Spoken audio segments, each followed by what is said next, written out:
Tinotenda baba nemhuri kwaMujuru. Muchiona utauya pano tatinoona baba Wycliffe naamai First Lady amai Mnangagwa nemudziyo yavakomana vaviri vana Ronald Mujuru wekushayikirwa nemhuri yake pazororo reEaster has finally received his condolence gift from businessman Wycliffe Chivayo and Dr. Amai Auxilia Mnangagwa. Pamusoro pazvo, shamwari yaRonald Mujuru akamira naye kubva ari padambudziko kusvika pari nhasi abva apiwawo chake chipo. Kusangana kwatikuita zvakare pachannel ino, channel yeZimWitness TV, pandinodzoka nemaupdates akasiyana-siyana. Ndinoti kana kari kekutanga kusvika pano, ndinokumbira ungobaya button rekusubscribe, then turn on the notification bell kuitira kuti usarasikirwe neevery update yandinodzoka nayo pano nguva nenguva. Ronald Mujuru akashayikirwa nevana vake vashanu pamwe chete nemudzimai wake, zvichireva izvo kuti mhuri yake yose yakaparara. Tsaona iyi yakaitika pazororo reEaster nemusi wa2 April 2026 muna Masvingo Road niye Mvuma. Chiitiko chetsaona iyi chakarwadza ruzhinji rweZimbabwe kwazvo, izvo zvakazoita kuti mhuri yeZimbabwe icheme pamwe chete naRonald. Takaonawo businessman Wycliffe Chivayo achinyaradzana naMr. Ronald kuburikidza nekuvanyaradza apo vakati Ronald Mujuru aende kunopiwa GD6 pamwe chete nemari kwaVictor. Zvakaitwa naWycliffe Chivayo izvi hazvina kutambirwa zvakanaka nemhuri yeZimbabwe, saka vanhu vakatanga kunyomba Wycliffe Chivayo achiti adada kupa munhu chema pasocial media. Asi Wycliffe Chivayo akapindura akati iye Ronald wacho akange abvuma kutambira chipo ichi.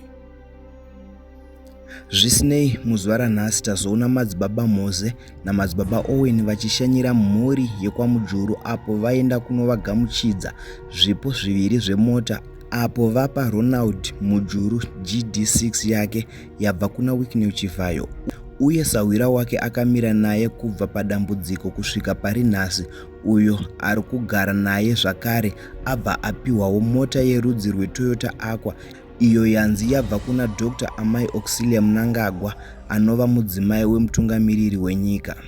Ronald anzi mari yake yabva yatokandwa muakaundi zvakare. Ndinokumbira tingonyorawo mucomment section kuti nyaradzwai nashe mhuri yekwaMujuru. Tenda baba nemhuri kwaMujuru. Muchiona utauya pano tatinoona baba Wycliffe naamai First Lady amai Mnangagwa nemudziyo yavakomana vaviri vana Ronald. Buku remotikari yedu iyi Fortuna GD6 nemakizi acho mari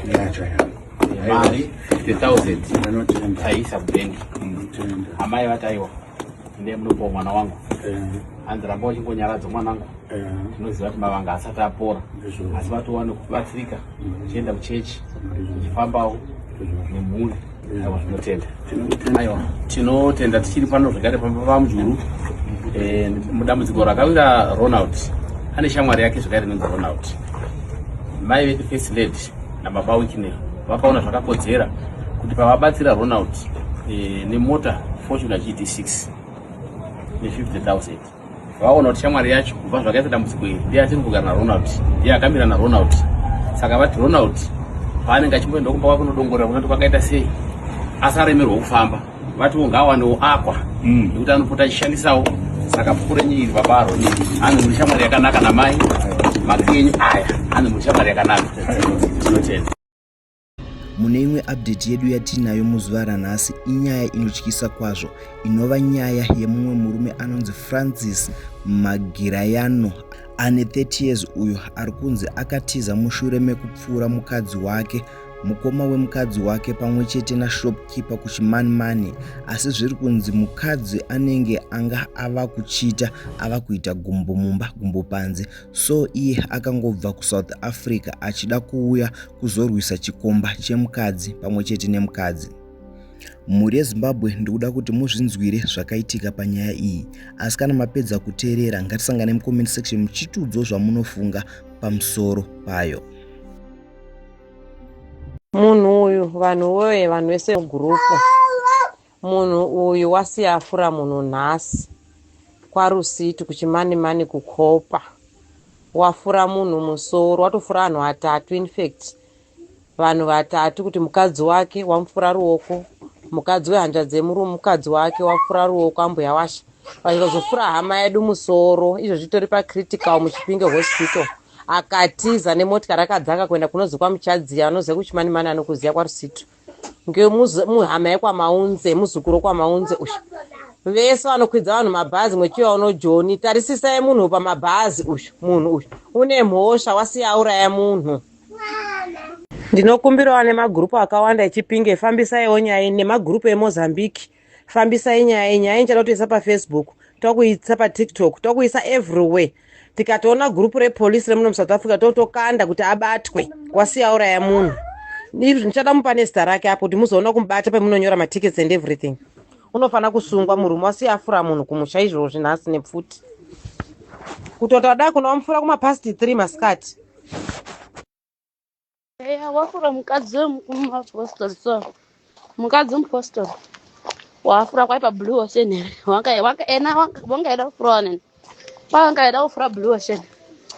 Boss wawe Blue Ocean yene ukoni. Ndiye waida kufura wo. Kwakuposha kwakwenda kufura mukadzi kumapostori. Kumakutuma chona unozwa yakatisa. Watatiza unofara ungaida kufura kwa jona boss urozwa waifura ari motokari. Kwakumhatsa kwake kwabva wafura mukadzi. Wasiya afura mukadzi wake ngepfuti. Ocho amkopa chofura ina wafura.